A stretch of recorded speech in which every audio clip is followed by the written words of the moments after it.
This is Lloyd Hopkins, Executive Director and founder of $1 Million Teacher Project and host of the Teachers Lounge.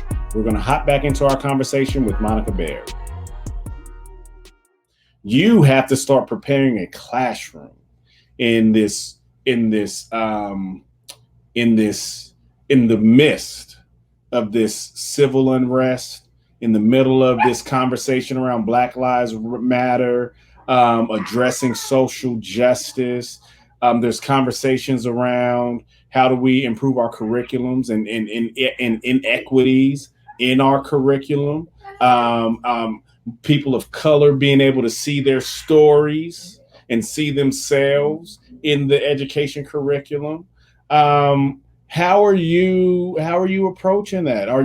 Is this going to change how you approach your classroom at all, or is this going to add something new to the content that you bring into your classroom? Honestly, it will, and I'm embarrassed to say that because it shouldn't. But unfortunately, as a teacher and as a Black woman, we don't have a lot of the freedoms that other people do. And that's just a reality, unfortunately. So I have worked to make people around me comfortable at times instead of doing the things that I felt I would like to do. And I'm tiptoeing around this a little bit, but I think it's an important conversation to have. And it's sad that it has to happen, but the reality, even just my hairstyle, like I haven't been able to wear my hair like this in a classroom, and because of the things that are going on, I think people are just more accepting now, and I'm excited that I will be able to wear my hair in braids this whole school year if that's what I choose to do. And it shouldn't be that. Like, I should have been comfortable to be who I choose to be all the time, but I knew, unfortunately, that wouldn't make other people comfortable. So I did what I thought would make everybody comfortable, even though. That's a reality. Well, I call it is code switching. Yes. There was a point in my life prior to me hopping off of the hamster wheel of corporate America and trying to fit in to other people's systems. When I decided to launch $1 Million Teacher Project, I really decided to create my own system and to create and to be a part of creating a world where my authentic voice was heard. So that was a very intentional decision of mine, because I was a victim of it as well. We code switch and we at times can be overly considerate of not being threatening, and making other cultures or other people comfortable. Yeah. Now, I do think as human beings, we should be considerate and we should be sensitive, but we should never have to dim our lights to make you feel comfortable. Right. I shouldn't have to downplay my Blackness to make you feel like I'm okay. I shouldn't have to speak a little bit more properly than I normally do, so you're not looking at me and my community in a negative light, because I think what we also have is that burden. We represent everybody. We represent everybody. And I might be the only Black person you come across, and I don't want you to feel, prevent an opportunity for another brother or sister from coming in this door. Yeah. When the reality is, like, we're not a monolith. Exactly. And I think that's important. And that's what I tell people around Black Lives Matter, is that it's not a monolith. Like, that movement isn't even a monolith. Like, Black Lives Matter is a statement. Like, that's a statement. Any person of color that wants to feel like their life is valued. Yeah. Now, that statement caught on, and it had to turn into a movement. And then with any movement, there's a need for organization, because if you don't organize, you leave room for bad actors to come in and manipulate the message and take it someplace else. So out of the movement, there were organizations created. Now, I haven't joined any particular organization, but I 100% support the statement. Like, the statement. I don't want to, don't talk to me about the organizations, because any organization can choose anything that they want to do. But the statement, talk to me about the statement. And so with that, I think it is creating an environment for these more difficult conversations. Because this is a time for boldness. This is a time for us to lean into the uncomfortability that can exist around this topic, and also it's a time for empowerment of all people, especially people of color who have been made to feel less than in a lot of ways, and a lot of messaging, and from social justice and in different terms. I like how you said to dim your light. Like, again, not something that I speak about a lot, but I have 2 master's degrees, and I know I will go to No, hold on. Say that one more time. Let me give you these claps for that. Thank you. But I feel at times, I have to walk in a room and dim my light to make other people in the room feel like, oh,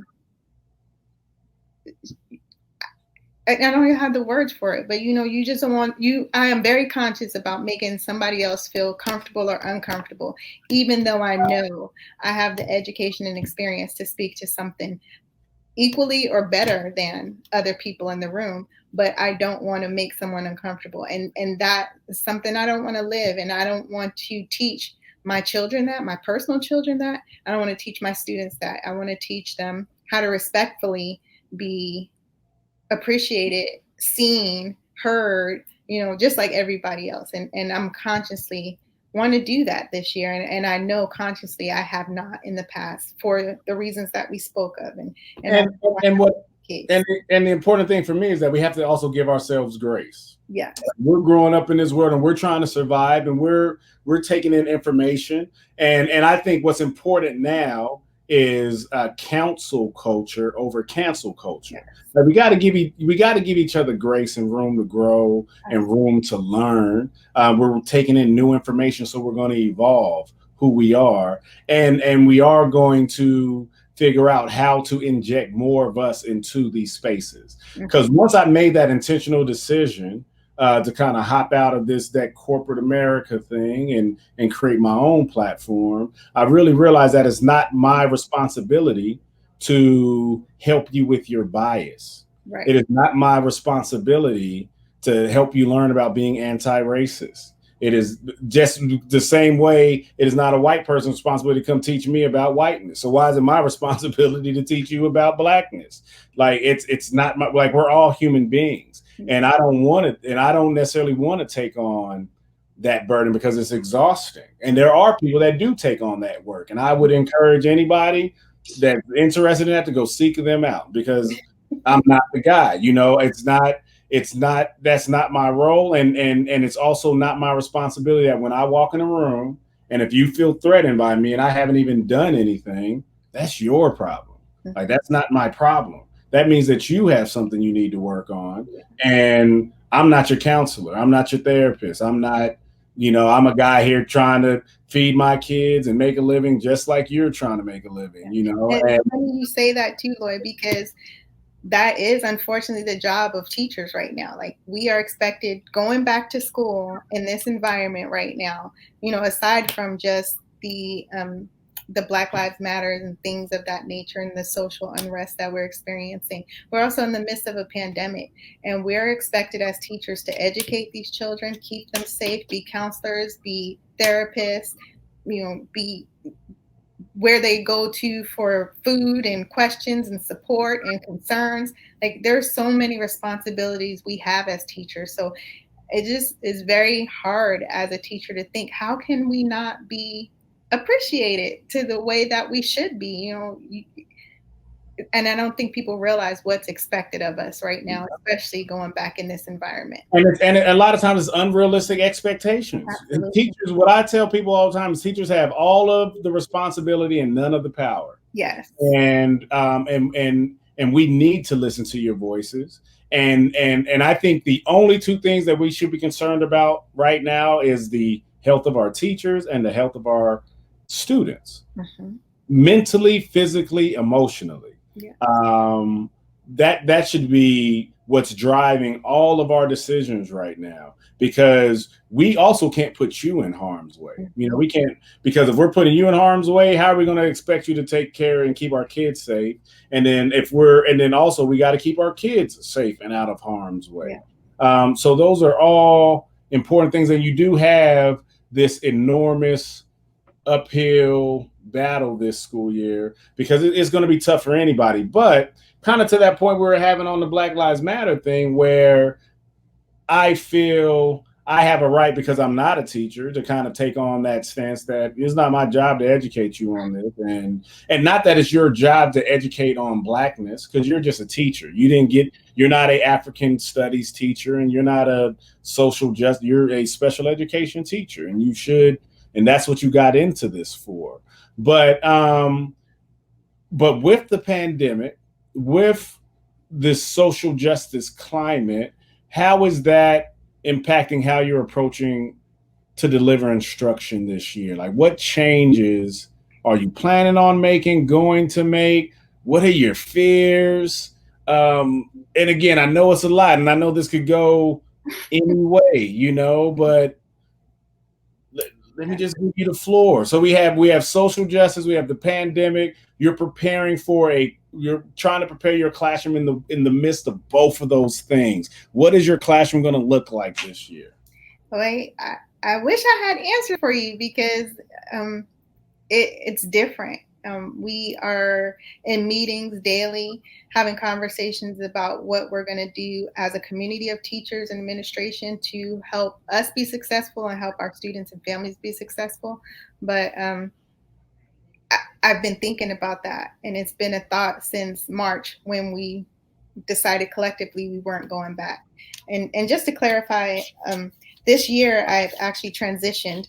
I am going to a new school this year, and I was asked to open that school and start the business program in that school. So that's been my focus for this time that we've been out of the school, just figuring out how I'm going to bring the business classes to this new school and new campus and new students. So it's been difficult. I don't want to say I don't have a plan, because I do have a plan, but to not be able to be on campus the way we have in the past has made it very challenging. So I don't know what my classroom is going to look like. I really don't know my students this year or my families, but my plan is to bring them the education that I know I can bring to the table, and be accessible to my students and my families to answer questions that they have. Like you said, I don't have a degree in African studies, so I'm not going to try to stand up there and teach anybody anything to that level. But I do want to be more open about who I am for my students and my families, because I do think education is a key to solving a lot of challenges that we have. If you knew me as a person, then maybe my Blackness wouldn't be such a threat. Mm. And when you go to the next Black person, your experience with me allows you to step to that person differently, because I had a comfortable experience with this person, so I'm going into my next situation with that being my experience. And you just approach things differently when you have an education and experience behind you. If you're taught, and unfortunately a lot of times people who don't know other cultures and people of other races, they only know what they've heard or what they've been given through TV, unfortunately. And a lot of times it's not positive, it's negative. And that's how we are approached by the videos that they've seen or the stories that they've heard. And so I think my goal this year is to bring myself to anybody that I engage with and be my authentic self, like you said, and hopefully they learn that we're not what you thought we were as people. That your experience with me will change your interaction with the next person of color. Amazing. And even still, that's still a immense thing to shoulder, Yeah. but we do it because we feel like, but it will be a beautiful day when we're not when we're being able to come in and just be our authentic self and not feel like we have to represent the whole community, and where people look at everybody on the content of their character and know that we're not all the same, and also vice versa. Just because you have a good experience with me doesn't mean you're gonna have a good experience with the next Black person or Hispanic person or white person, you know. And it like shouldn't be the case, right? Like you said, that shouldn't be the case. But unfortunately, I think that's where we are right now, that your experience with me will taint the experience with the next person. Yeah. And me being a teacher, I think I hold a huge responsibility, because people do, even though we don't get other areas of respect, I do know that a lot of people respect educators. And so I am held to a different standard. So my goal would be to make sure my students are safe this school year because of the pandemic, and make sure I'm safe so that my personal family is safe when I come home. To make sure that I am authentic in any experience that I have with any person, but especially my students and their parents, so that hopefully they trust and can change any engagement they have with the next person of color. And also to just speak my truth about social injustice, and not to draw a division between anybody or anything, but as much as I can, speak the truth that I have about my experiences and my thoughts of how we can change things for the better. I want to do that this year. That is a goal. And I appreciate you mentioning your new position. Congratulations and kudos. You do have this great opportunity to really create a new school, and you're taking on these business classes and bringing more entrepreneurship, because you're also a businesswoman. You're also an entrepreneur yourself. So I'm gonna give you a moment to talk a little bit about your entrepreneurial endeavors, if you're up for that. But what I wanted to once it suggests is that maybe if there's an opportunity, maybe you can weave in some education about Black Wall Street into your business class. There's a tie into there, and then it also talks about some of the racial issues that have happened, but how this was a vibrant community that was economically independent, and how they built their own financial systems, and unfortunately it was stripped away. But I think more people need to hear that story. So maybe this is an opportunity for people to talk about that.